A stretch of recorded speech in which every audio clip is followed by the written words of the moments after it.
Damas y caballeros, sean todos bienvenidos al programa número 137 de Patagonia Contable para el martes 9 de enero del 2024. Desde aquí, desde la localidad de Paine, en la provincia del Maipo, en la región metropolitana. Un lugar espectacular con 30-31 grados de calor, así que un buen espacio para descansar y olvidarse del estrés anual que uno acarrea. Santoral del día, San Eulogio y Santa Lucrecia. Le mandamos un saludo a todos los eulogios y le comentamos que su nombre significa el que habla bien o el que es un buen orador. También a Lucrecia, de origen latino, y que significa la que gana, así que es una ganadora la Lucrecia. Le mando un saludo afectuoso a Lucrecia Yarzún, funcionaria de Porvenir del Servicio de Registro Civil, por lo menos como yo la recuerdo, así que un fuerte abrazo para ella, una gran persona, gran funcionaria. También está de fiesta la Radio Presidente Baños. Ustedes saben que aquí estamos en Radio Presidente Baños, una radio con historia, porque la hermana del director de la radio, la hermana de don Francisco Pérez San Juan, doña María Elisa Pérez San Juan, hoy día está de cumpleaños. Y así como que lo quisieron las estrellas, también está de cumpleaños doña Francisca Encina Pérez, nieta de don Francisco Pérez San Juan y de doña Susana Ramírez. Llegó hasta cantar el gallo acá de fondo en este atardecer en Paine, en la región metropolitana.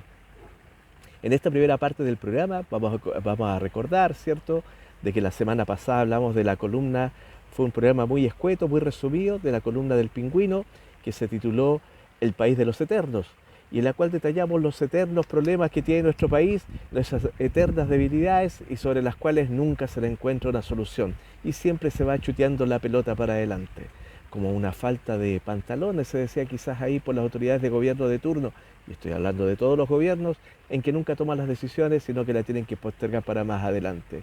Pero ahí, esa columna, la gracia que tiene y el análisis que hicimos la semana pasada, es precisamente que nos sirve para enfrentar nuevos desafíos el año 2024 que estamos recién comenzando. Hoy día 9 de enero del 2024, a solo 9 días de este nuevo año. Para seguir, la columna del domingo recién pasado, publicado en el diario El Pingüino, por quien les habla, una columna muy especial y muy intensa que se llama Seguimos con distorsiones. Y dice así: en la página www.medsalud.com nos explican que distorsión cognitiva es una mala interpretación errónea y desadaptativa que podemos sufrir a la hora de procesar la información. Cuando se procesa la información y aplicamos un proceso de filtración, que son nuestras porfiadas creencias, distorsionamos la interpretación, transformándonos en jueces que catalogan de bueno o malo sin autocrítica ni término medio. Las instituciones y parte de la opinión pública dicen que el Servicio de Impuestos Internos es lo máximo y lo premian constantemente con excelencia. Los contadores comenzamos este año con informes erróneos en la página web del Servicio de Impuestos Internos, reclamando a sus clientes que su declaración de IVA estaba mala y que no pagó impuestos, y resulta que este mes no tenía movimiento. En otros casos más extremos aparecieron observaciones de hace más de 3 años, lo cual ya está prescrito. Pero en algunos casos, lo grave es cómo el sistema se manda solo, bloqueando el timbraje de facturas al contribuyente, obligando a realizar un trámite burocrático llamado petición administrativa, a menos que el milagroso sistema libere el timbraje el lunes a las 00 horas. En el momento que estoy haciendo esta grabación, no existió ese milagro. Hubo que hacer el trámite burocrático y tuvimos que darle trabajo a un funcionario que no existía, que no era necesario, pero que en la página del servicio se le ocurrió. La caprichosa página del Servicio de Impuestos Internos deja preocupado al contribuyente, como ineficiente al contador y al Servicio de Impuestos Internos llenándose de peticiones administrativas, perdiendo su tiempo por culpa de un funcionamiento mediocre que infringe la ley, ya que impide los actos de comercio, consagradas en el Código de Comercio. Por su parte, sigue la tormenta sobre el Servicio de Impuestos Internos por el delito de cohecho, en donde existen las tarifas de corrupción descritas por el abogado Hermosilla en el caso Audios, asociado a evasión de impuestos y lavado de activos. Sumamos los 240.000 millones del fraude al fisco. Todo indica que es el momento de una reingeniería institucional que debería implicar un paso al costado de los altos directivos. ¿Por qué una reingeniería? Porque existen expertos justificadamente apasionados con el proyecto de ley de inteligencia económica contra el delito Y en la tercera, una experta comentó que si bien es un proyecto pensado en lo delictivo, es el momento propicio para la inyección de recursos en los servicios fiscalizadores como tesorería, servicio de impuesto interno, UAF, etc. Lo único que cuestiono de la columna es que la experta no conoce la realidad del funcionamiento de las páginas web de estos servicios. Su filtro es una visión ciudadana con excesiva confianza en la infalibilidad de sus páginas. Muchos colegas del sector privado compartimos con ella la visión de la inteligencia artificial, que es una amenaza para nuestro trabajo operativo, pero no así para la auditoría, asesoría laboral y tributaria. Pero quienes deben implementar una tramitación deben ser agentes críticos, constructivos del actual sistema, tanto del sector público como privado, para eliminar ese filtro de quienes predican que lo han hecho bien y realmente en la práctica infringen leyes y derechos del contribuyente amparándose en que es un problema de la página. Esto fue lo que publiqué el diario El Pingüino recién pasado con fecha 7 de enero de 2024 y hoy en Patagonia Contable, 9 de enero del 2024, lo analizaremos con más detalle en la segunda parte de este programa. Muchas gracias. ¿Qué tal? Muy buenos días. Vamos con la segunda parte de Patagonia Contable. Hoy, 9 de enero del 2024, con un hermoso día soleado. El programa 137 acá en Radio Presidente Ibáñez, una radio con historia. Hoy día es un día especial. 9 de enero está de cumpleaños ni más ni menos que doña María Elisa Pérez San Juan, efectivamente la hermana del director de la radio. Un fuerte abrazo para ella y que sean muchos años más. Y también está de cumpleaños doña Francisca Encina Pérez, nieta de don Francisco Pérez San Juan y doña Susana Ramírez, así que otro fuerte abrazo para ella. Seguimos con el tema del análisis de la columna del Pingüino publicada el domingo recién pasado, en donde conversamos, ¿cierto?, sobre las distorsiones, qué es lo que sucede en el servicio público, por qué las cosas no funcionan bien y por qué nos quedamos con la sensación de que las cosas funcionan bien. En algunos casos, el aparataje público lo que logra, independiente del gobierno de turno, es hacer un marketing suficiente como para que la comunidad crea que ellos funcionan bien. Pero los que son expertos o los que van día a día participando del flujo de información de estas páginas web, nos damos cuenta que no es así.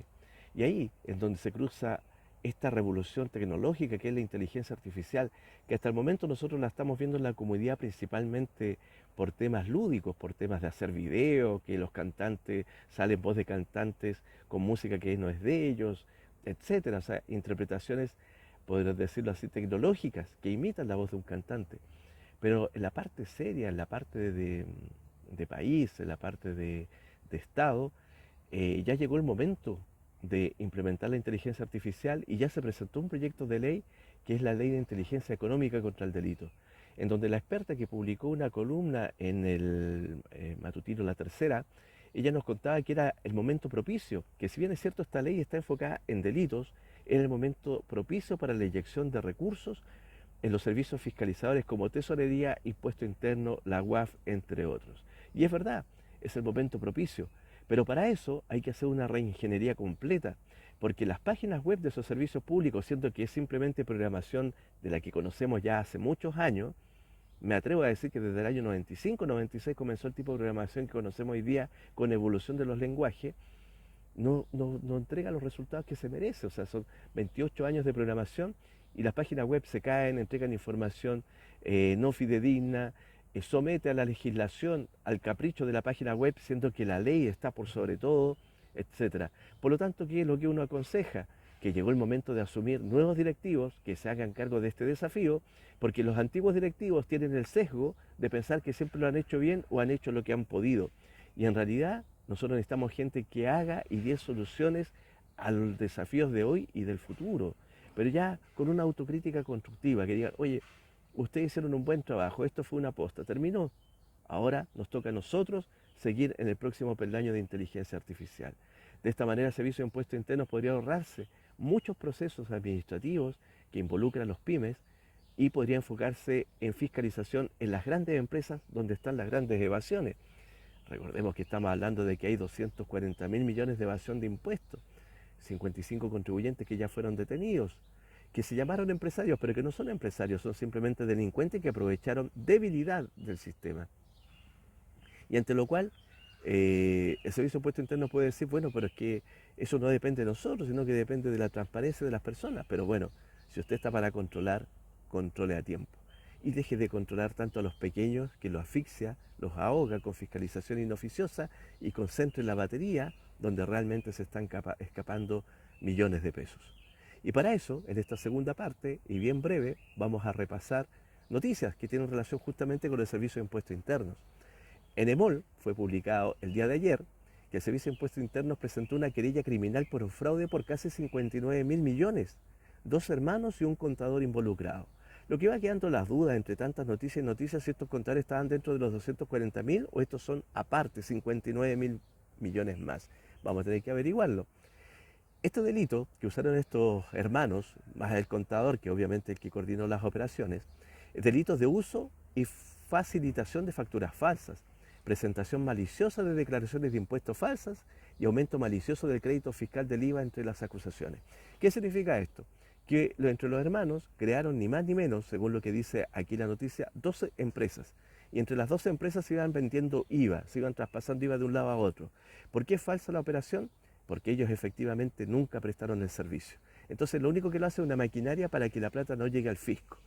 De esta manera, estos contribuyentes cuando caen en este tipo de delitos, de facturas falsas, por eso es bueno que lo escuche la audiencia, de que no es un tema difícil de resolver. Se aplica el artículo 97, número 4 del Código Tributario, que es uno de los pocos artículos que aplica pena de cárcel para las personas que salgan sancionadas.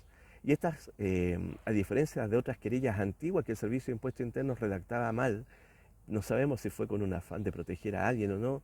Esto es para todos los que resulten responsables. Es decir, si hay alguien más que participó y fue involucrado, también podría cumplir alguna pena de cárcel. El perjuicio fiscal, 58.570 millones de pesos, 22.000 millones en IVA, 36.000 millones en impuesto a la renta entre el año 2018 y el año 2022. La auditoría partió el año 2019, o sea, 3 años después estamos conociendo los resultados. Lento el aparataje, ¿no lo ven ustedes? ¿No lo creen ustedes? La auditoría partió el 2019. El Servicio de Impuesto Interno identificó los 12 RUT y a 10 de ellos le restringió la emisión de documentos tributarios. Lo que conversábamos hace unos días, o en la primera parte de este programa, en el sentido de que se le restringe a la gente por error, como dice la columna, el timbraje de documento, le bloquea la capacidad de ejercer actos de comercio, que lo entrega el Código de Comercio, que es un derecho de todo contribuyente, pero a estos chiquillos se les restringe bien a estos hermanitos, ¿cierto?, que hicieron, como cayeron estos delitos, porque obviamente ellos no pueden seguir emitiendo factura porque lo que hacen es no pagar impuestos. Y se han desarrollado impuestos internos. ¿Cómo no lo van a desarrollar si lo están trabajando el año 2019? Ni más ni menos que 48 auditorías. Pero bueno, en 3 años 48 auditorías no suena muy consistente porque es demasiado tiempo. Esto deberían ser procesos más ágiles. Y si faltan funcionarios, bueno, mecanicemos otros procesos que son de fácil resolución y no involucremos a los fiscalizadores en la fiscalización de la señora del almacén que tiene una devolución de 300.000 pesos y que vendió re poco durante el año. Para terminar esta noticia dice, los hermanos Astudillo operaban a través de un grupo empresarial que contaba con los mismos representantes legales y los mismos socios. O sea, eran ellos mismos con diferentes RUT, que participaban en diferentes empresas del grupo, las que facilitaban facturas falsas para aumentar el IVA crédito fiscal y obviamente ahí eluden impuesto a la renta también. Eso salió publicado en EMOL y atañe impuesto interno. Pero también el 21 del 12 EMOL publicó sobre el fraude tributario, dice lo siguiente. El Servicio de Impuestos Internos instruye sumario tras conocerse que un imputado accedió a información reservada. ¿Qué significa? Que cuando fue publicado o una persona declaró en policía o en fiscalía de que había accedido a información privilegiada, Impuestos Internos comenzó un sumario administrativo de los funcionarios. Entonces, ¿qué atañe esto? A que Impuestos Internos tiene que tener sobre los funcionarios un control permanente, una policía interna, como asuntos internos, como vemos en las películas, ¿cierto? Como existen instituciones armadas que se encargan de verificar que los funcionarios estén haciendo algo irregular. Y aquí tendría que ser con mayor fuerza, porque obviamente hablamos, el señor Hermosilla, el abogado, habló de que el precio que tenía corromper a funcionarios para un gran empresario eran 100 millones de pesos. Significa que entre varios funcionarios reparte dinero que no sabemos si solamente de impuesto interno, sino que también se acusó en su momento a la CMF, a la Comisión para el Mercado Financiero. Con eso ellos pueden corromper. Por lo tanto, hay que controlar los gastos de la gente que está dentro del aparataje público. Sería el costo de ser un servidor público, pero que también a mí me pagan bien por estar haciendo ese trabajo. Ahora, por otro lado, el 20 de diciembre, y esta es la pena que tiene impuesto interno, esta es la culpa, este es el karma que no debemos dejar de olvidar, que el 20 de diciembre de 2023 EMOL publicó que hacía 5 años un contador realizó una autodenuncia en la Fiscalía, informando de este escándalo de los 240.000 millones de pesos, ¿cierto?, de evasión tributaria. O sea, el 2018 él avisó. Y dice que si bien en un inicio el Ministerio Público archivó la causa por no existir una querella del Servicio de Impuestos Internos, quien ya estaba informado por el Ministerio Público, este último accionó penalmente un año después.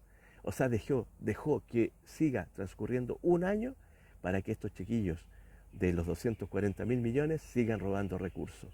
La pregunta es, ¿cuánto dinero se habría ahorrado Chile o habría capturado Chile hace un año antes de haber empezado a ejercer las acciones penales? Ese es un enigma que habría que entrar a resolver. Y lo otro que es importante relacionado con esto mismo del caso de Hermosilla y los audios que se mezclan con los 240.000 millones, esto es una locura.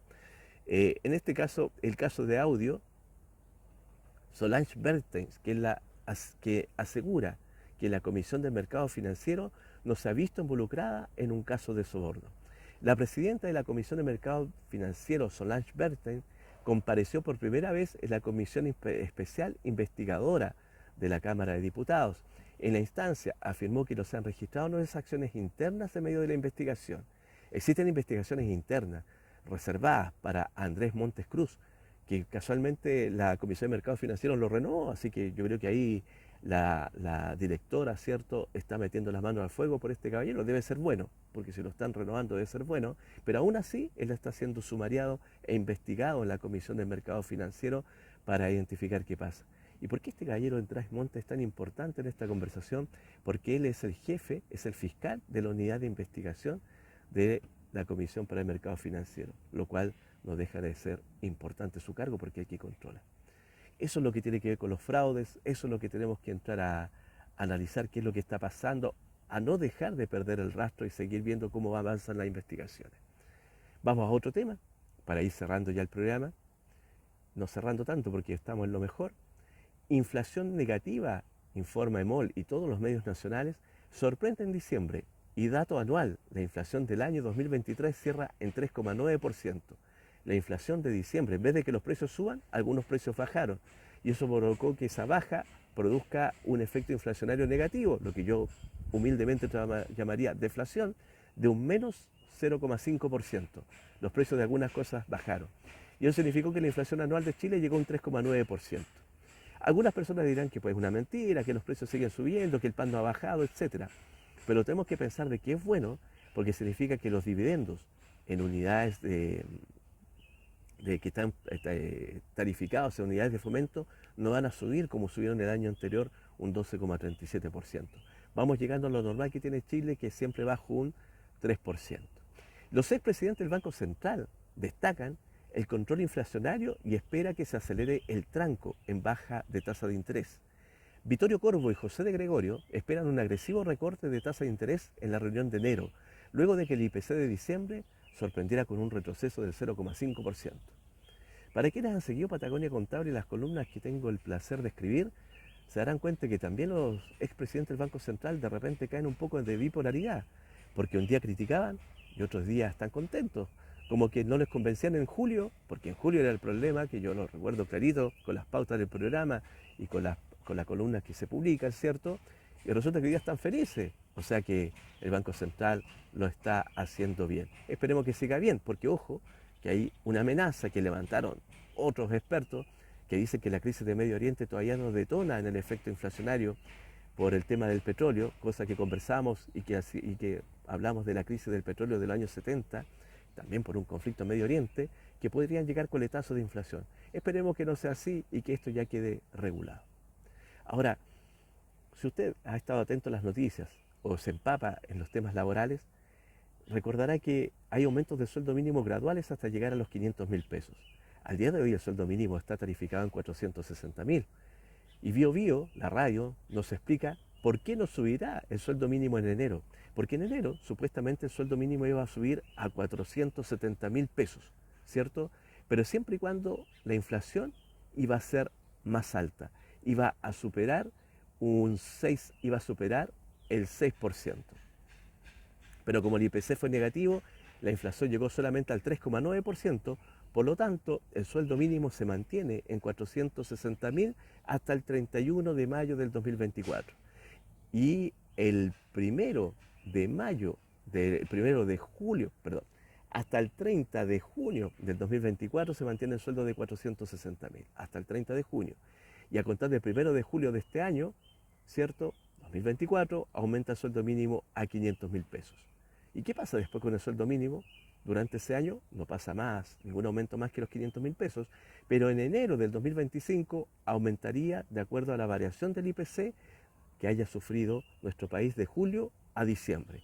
Es decir, que si el sueldo mínimo está en 500.000 y aumentó un 3% en ese periodo, Dios quiera que no sea así porque es mucho, aumentaría el sueldo mínimo en 15.000 pesos más. Así que ya saben, el sueldo mínimo ya no va a aumentar hasta el 30 de junio del 2024, sino que aumenta el 1 de julio al emblemático 500.000 pesos como sueldo mínimo. Y el año 2025 va a aumentar, de acuerdo a la variación del IPC, desde julio a diciembre del año 2024.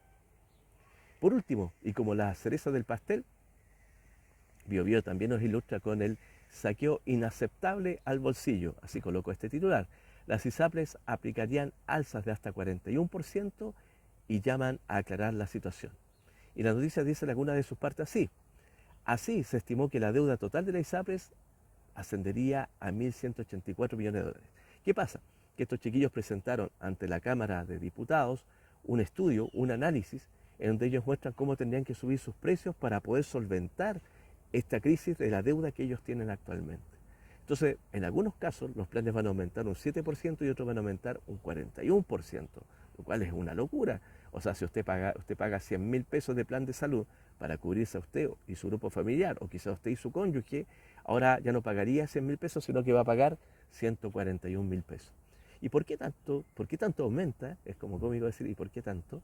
Es porque la deuda en dólares es de 1.184 millones, lo que deben todas las ISAPRES juntas. 1.184 millones de dólares. Y llevémoslo a peso. ¿Sabe cuánto deben las ISAPRES? 1.000 billones. 62.000 millones de pesos con un dólar a 900 pesos. Una brutalidad de plata. Por eso es para que nosotros tomemos en cuenta que si quiebran las ISAPRES, o las hacen desaparecer del sistema, como se quiere hacer también con la AFP, pero en este caso de la ISAPRES desaparecieron del sistema, significaría que hay acreedores que no recibirían estos recursos. ¿Y quiénes son? Las clínicas, los laboratorios, serían médicos. Y eso significaría un efecto dominó, porque si ellos no le pagan a los que le deben, los otros menos van a cumplir sus obligaciones y van todos quebrando en cadena.